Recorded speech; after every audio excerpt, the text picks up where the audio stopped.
पर मैं आपको याद करवाना चाहता हूं कि 2015 के चुनाव से पहले इन्होंने एक घोषणा पत्र निकाला था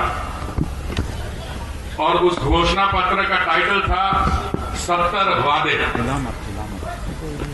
मैं आपको क्यों इस घोषणा पत्र की याद दिलवाना चाह रहा हूं, क्योंकि हमने इनकी स्टेटमेंट्स जो है 2013 से लेकर 2015 तक देखी है। इस घोषणा पत्र में उन्होंने स्पष्ट तरीके से कहा था कि चुनाव के 1 साल के अंदर सारी जो कच्ची कॉलोनियों हैं इनको पक्का करके रेगुलराइज कर दिया जाएगा। यह है 2015 की बात। मैं जब मंत्रिमंडल में शामिल हुआ सितंबर 2017 में, तो उसके एक ही हफ्ते बाद मैंने केजरीवाल जी से भेंट की और मैंने उनसे पूछा, केजरीवाल जी आपने जो घोषणा पत्र में कहा था 2015 में, इस पे आपने क्या कार्रवाई की है अब तक? तो उन्होंने कहा कि भाई साहब बहुत तेजी से कार्रवाई हो रही है, मुझे सिर्फ 1 साल का समय दीजिए, मैं आपको पूरा इसकी तैयारी करवा दूंगा। मैंने कहा अरविंद जी आपने तो स्टेटमेंट्स में कहा है कि ये काम 1 साल के अंदर पूरा हो जाएगा, बस भाई साहब मेरे को 1 साल दीजिए। मैं समझता हूं मेरे में कुछ कमी थी, मुझे शायद पूरी पहचान नहीं थी। 40 साल मैंने किसी और प्रोफेशन में समय बिताया, पर 1 साल के बाद मैंने फिर इनके साथ भेंट की और मैंने पूछा केजरीवाल जी वो 1 साल का समय तो हो गया, बस भाई साहब कुछ ही देर की बात है, हम एक कंपनी को ठेका देने वाले हैं। मैंने कहा कंपनी को किस चीज का ठेका देने वाले हो? नहीं, हम कंपनी को ठेका देने वाले कि वो अनऑथराइज कॉलोनीज, कच्ची कॉलोनियों के नक्शे बनाएगी कंपनी। मैंने कहा उसके बाद क्या होगा और कब तक ये कंपनी बनेगी? उन्होंने कहा जी मई तक बन जाएगी, मई 2019 तक। ये बात है जनवरी 2019 की। मैंने हमारे मंत्रालय में जो सचिव है उनके साथ मीटिंग की, बाकी जो दिल्ली के अधिकारी लोग हैं उनसे मीटिंग की और मुझे लगा कि ये तो काम होने वाला नहीं है। और मैंने पूछा तो मेरे मंत्रालय का सचिव ने बताया कि इन्होंने तो कोर्ट में एफिडेविट दे दिया कि इनको 2 साल का समय चाहिए। तो मैंने इनसे फिर बात की टेलीफोन पे, मैंने कहा आपने तो एफिडेविट दे दिया कोर्ट में। हाँ सर, मई तक कंपनी बन जाएगी, लग जाएगी, तय हो जाएगी और 2021 मई तक वो नक्शे बना देगी। भाई और बहनों, जब ये स्पष्ट हो गया कि 2021 मई तक नक्शे बनने हैं, तो मैं प्रधानमंत्री जी के पास गया और मैंने ये सारे फैक्ट्स उनके सामने रखे और मैं बड़े गर्व से आपको कहना चाहता हूं, मुझे बहुत खुशी हुई उस दिन। प्रधानमंत्री जी ने 5 मिनट भी नहीं लगाए और उन्होंने कहा ये सब टालने वाली बातें हैं, आप एकदम मंत्रिमंडल में प्रपोजल लाइए और आप नया कानून बनाइए जिससे हम एक झटके में 40 से 50 लाख लोग जो हमारे बहन भाई रहते हैं कच्ची कॉलोनियों में, उनको मलकाना हक हम दे देंगे एक झटके में। और भाई बहनों, मोदी जी ने ये कर दिखाया। जो काम केजरीवाल जी जिसके लिए 2 साल चाह रहे थे, डीडी ने 3 हफ्ते में नक्शे बना दिए और मुझे बहुत खुशी है। आज सुबह के जो मैंने आंकड़े देखे हैं, 2 लाख से अधिक लोगों ने, कोई 2,06,000 लोगों ने रजिस्ट्री कर भी ली है। आपके यहां भी एक ऐसी अनऑथराइज कॉलोनी है शकूर बस्ती के रेलवे के इलाके के आसपास। और मैं जब यहां आ रहा था, मैं हमारे माननीय राष्ट्रीय अध्यक्ष जी नड्डा जी से कह रहा था, मुझे बड़ी खुशी हुई कि आपके यहां से जो भाई साहब आए मुझे ले जाने, मैंने उनको कहा कि आपके एरिया में शायद इतने लोग हैं। उन्होंने कहा भाई साहब इससे ज्यादा लोग तो रजिस्टर हमने करवा लिए। तो मैं आपसे एक निवेदन करना चाहता हूं, आज से लेकर 8 तारीख तक जो भी आप में से इस अनऑथराइज कॉलोनी में कोई किसी को जानता है और लगता है उनकी रजिस्ट्री नहीं हुई है, तो एकदम आप उनको लाके, और जो डीडीए का यहां सबसे नजदीक दफ्तर है वो है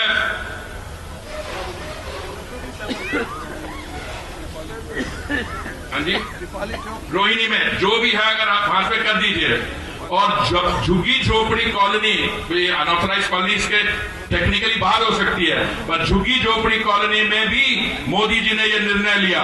क्या निर्णय लिया? 40-50 लाख लोगों को तो हम मलकाना हक देंगे, पर जो झुग्गी में रहते हैं वहीं उनको मकान भी दिलवाएंगे।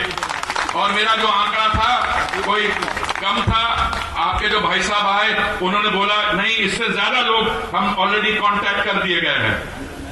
देखिए, 1947 में दिल्ली की आबादी जनसंख्या कुछ 8 लाख थी। दिल्ली की जमीन तो बड़ी नहीं है, जमीन तो उतनी है।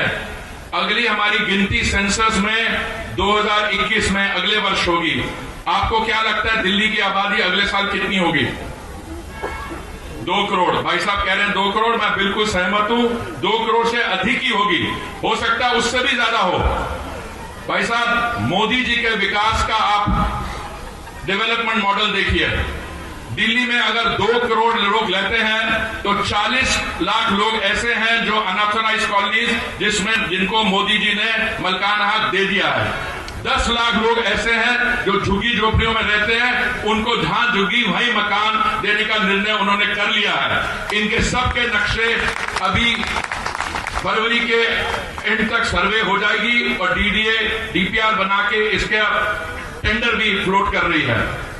पर इसके अलावा 76 लाख आवास बनेंगे लैंड पूलिंग में। लैंड पूलिंग एक नई हमने योजना शुरू की है, बहुत 8-10 साल से लटक रही थी। जब मैं नया मंत्री बना तो मोदी जी से जब हमने कहा कि बहुत पुरानी डिमांड है, मोदी जी ने कहा अब डीडीए से कह के लैंड पूलिंग एकदम करवाओ।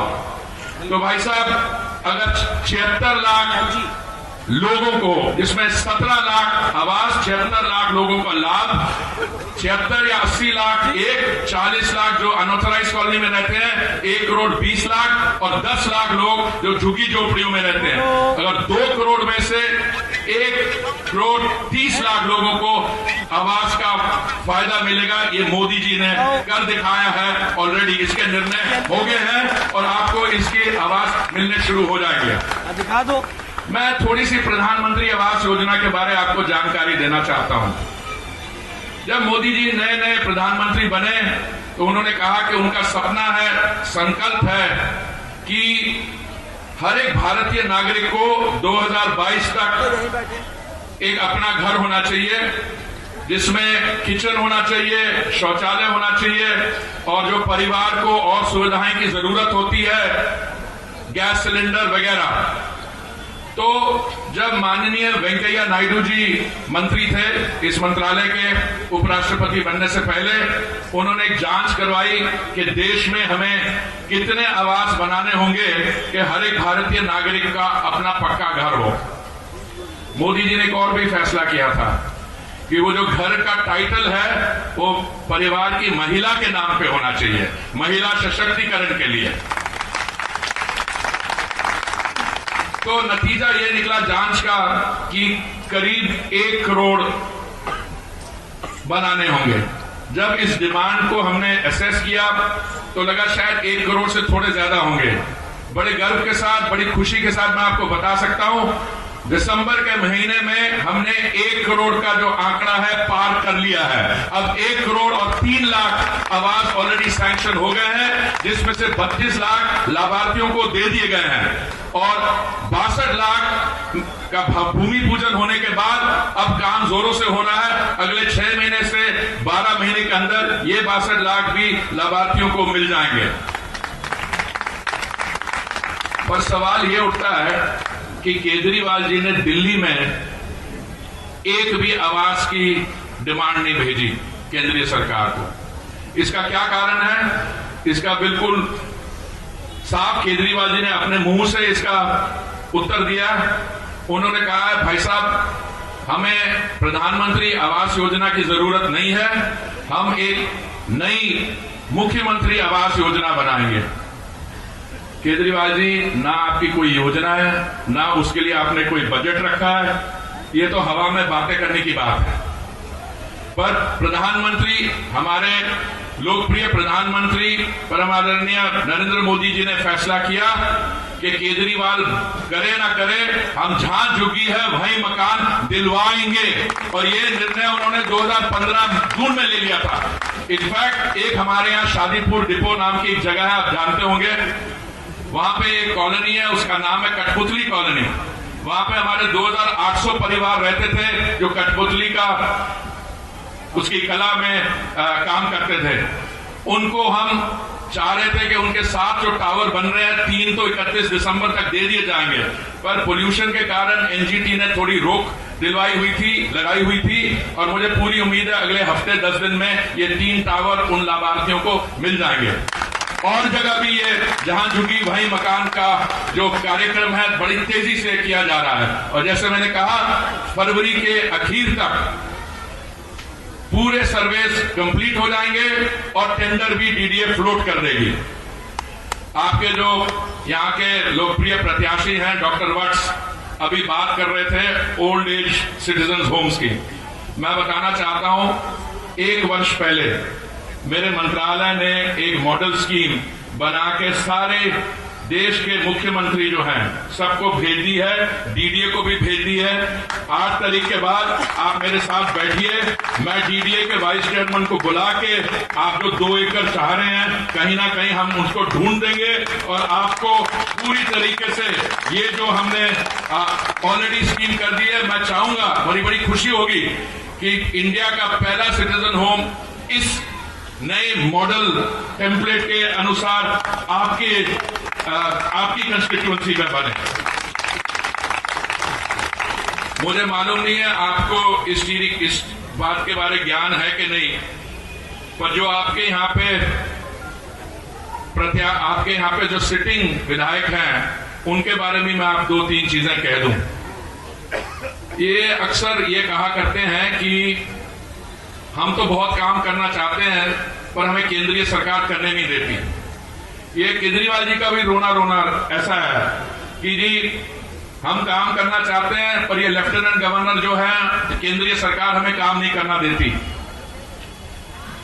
पर ये चुनाव के 3 महीने पहले केजरीवाल जी ने अपने गाड़ी का गियर थोड़ा चेंज कर दिया। अब मुस्कुराते, अब रोना नहीं रोते कि काम नहीं करने दे रहा, अब बड़े खुशी से कहते हैं अगर हमें लगता है, आपको लगता है कि हमने अच्छा काम किया है तो हमें वोट दीजिए, अगर आपको लगता है हमने नहीं काम किया तो मत दीजिए। अरे भाई केजरीवाल जी, आप तो खुद कह रहे थे आपको काम नहीं करने दिया, तो आपने अच्छा काम कैसे कर दिया?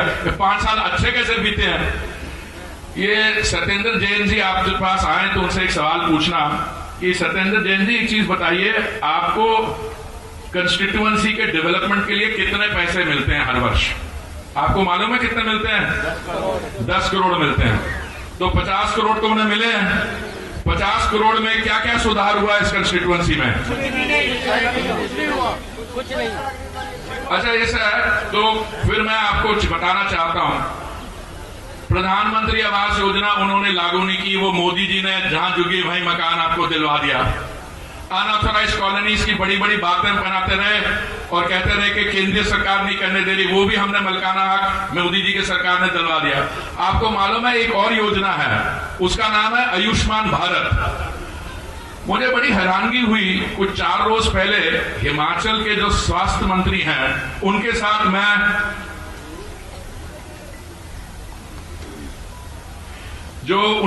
मैं संगम विहार में एक कार्यक्रम में था, तो वो मुझे बता रहे थे कि हिमाचल से कई लोग आते हैं दिल्ली अपना इलाज करवाने इस योजना के तहत। इस योजना में 1 वर्ष में हमारे जो परिवार हैं 5 लाख रुपए की सुविधा मिल सकती है, दवाइयों के लिए, इलाज करवाने के लिए, ऑपरेशन के लिए और पोस्ट ऑपरेशन केयर के लिए। तो अजीब नहीं लगता आपको कि बाकी प्रदेश से लोग आके दिल्ली में इलाज करवा लें और उनके पास ये 5 लाख की सुविधा है, पर दिल्ली के जो लोग हैं उनको ये सुविधा नहीं है। तो मैंने एक दिन केजरीवाल जी से पूछा, मैंने कहा केजरीवाल जी आप ये बताइए, ये आप योजना यहां लागू क्यों नहीं करते? क्योंकि दिल्ली एक ऐसी कैपिटल सिटी है, यहां पे मुख्यमंत्री के पास कोई पैसे की कमी नहीं है। वो दूसरी बात है, वो एक पन्ने का विज्ञापन एक अखबार में 4-4, 5 बार निकालते थे कोड ऑफ कंडक्ट से पहले, पर पैसे की कमी नहीं है। तो उन्होंने कहा नहीं भाई साहब आप जानते नहीं है, हमारे पास बहुत शानदार मोहल्ला क्लिनिक है। आपके यहाँ है मोहल्ला क्लिनिक? हाँ, नहीं अगर हो भी तो मेरी बात बड़ी सीधी सिंपल है। अरे भाई साहब वो मोहल्ला क्लिनिक तो पुरानी डिस्पेंसरी होती थी CGHS की, वही है। उसके बाहर केजरीवाल जी की एक फोटो लगी है। अरे उसको रखिए अपने शानदार मोहल्ला क्लिनिक को, पर कम से कम हमारी आयुष्मान भारत योजना तो लागू कीजिए।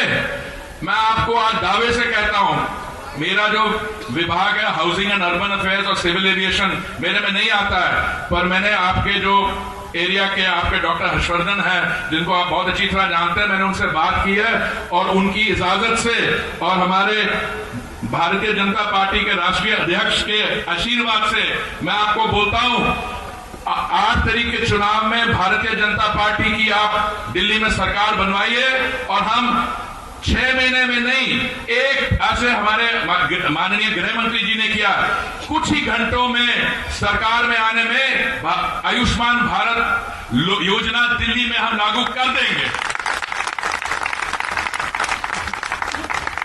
देखिए सबसे अहम सबसे महत्वपूर्ण प्रश्न यह उठता है, आपको अगले 5 साल में दिल्ली में किस किस्म की सरकार चाहिए, किस किस्म की गवर्नेंस चाहिए।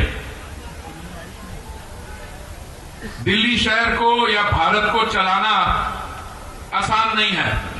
आप देखिए मोदी जी कैसे जो निर्णय लेते हैं एक बार उसको पीछे नहीं हटते, वो करके दिखाते हैं। सिर्फ हम बात करें धारा 370 की, 35A की, ट्रिपल तलाक की, राम जन्मभूमि राम मंदिर बनवाना, मोदी जी ने ये कर दिखाया है। मैं आपको दिल से एक बात बताना चाहता हूं, अगर 2015, 16, 17 में मुझसे किसी ने पूछा होता कि आपको क्या लगता है राम मंदिर कब तक बन जाएगा, तो मैं दिल से बताता हूं, मेरा जवाब होता है देखिए हमारे मैनिफेस्टो में है, हमारी इच्छा है और मुझे पूरी उम्मीद है ये जल्द से जल्द बन जाएगा। पर मैं कहता सुप्रीम कोर्ट के पास केस है, मैं ऐसी जवाब देता। पर देखिए मोदी जी ने क्या कर दिखाया।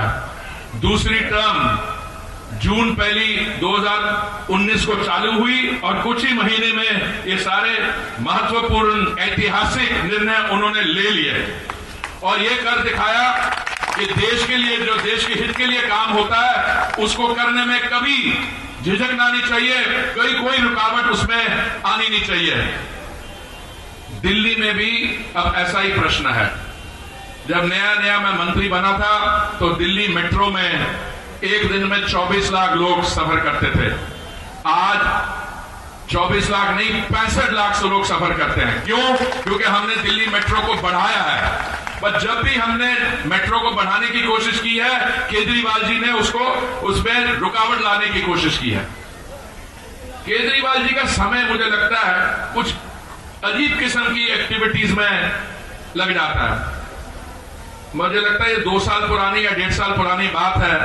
उनके जो चीफ सेक्रेटरी थे, मुख्य सचिव, उनको रात को घर बुलाया मीटिंग के लिए और वहां पे उनके विधायकों ने उनके साथ जो ट्रीटमेंट किया और पिटाई की। मैं ऐसे शब्द भी इस्तेमाल करने में मुझे दुख होता है क्योंकि 40 साल में खुद अधिकारी रहा हूं।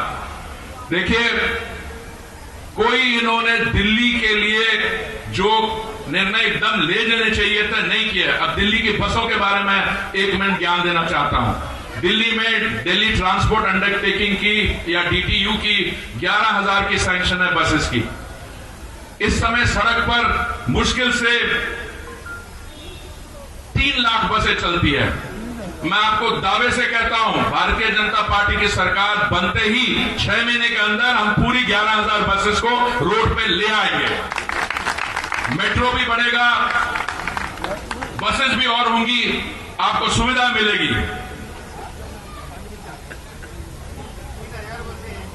3,000 है और 11,000 होनी चाहिए। मैंने बोला वो मेरे से गलती होगी, मान 3 लाख नहीं 3 लाख की आपको 3,000 बसेस हैं इस समय सड़क पे, 11,000 होनी चाहिए। जो 8,000 की कमी है वो हम पूरी कर देंगे। देखिए आपके यहां एक पंजाबी रेफ्यूजी कैंप है जिसमें झुग्गी वहीं मकान हम लागू करेंगे। पर उसके अलावा मैं एक और बात बताना चाहता हूं। अक्सर मुझे ऐसी सभाओं में लोग पूछते हैं, इसको मैं नुक्कड़ सभा नहीं कह सकता क्योंकि तो बहुत बड़ी आप संख्या में यहां आए हैं, मुझसे एक प्रश्न पूछा जाता है कि जो लोग किराए पे रहते हैं ऐसी कॉलोनियों में उनका क्या होगा। तो मैं हमेशा जवाब देता हूं, प्रधानमंत्री आवास योजना के अंदर जहां झुकी भाई मकान, जो ओरिजिनल ओनर नहीं है, कोई किराए पे भी रह रहा है, हम उनको भी उसी इलाके के अंदर मकान दिलवाएंगे।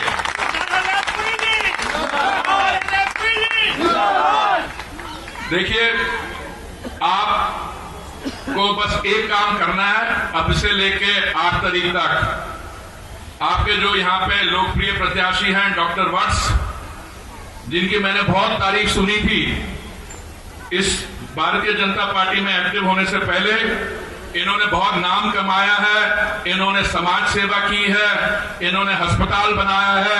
अब आप इनसे बस आपने इन नोट कर लिया, अब यहाँ पे एक सीनियर सिटीजन होम भी बनाएंगे और एक और काम करना 8 से 8 तारीख के पहले इनसे लिखवा लेना ये जो 50 करोड़ में और कौन कौन से प्रोजेक्ट है। और मैं आपको ये आश्वासन देता हूं कि इनके 50 करोड़ कम पड़े तो अर्बन डेवलपमेंट फंड से मैं इनको और फंड्स दिलवाऊंगा। पर आपको इसलिए 2 काम करने हैं। ये जो हमारे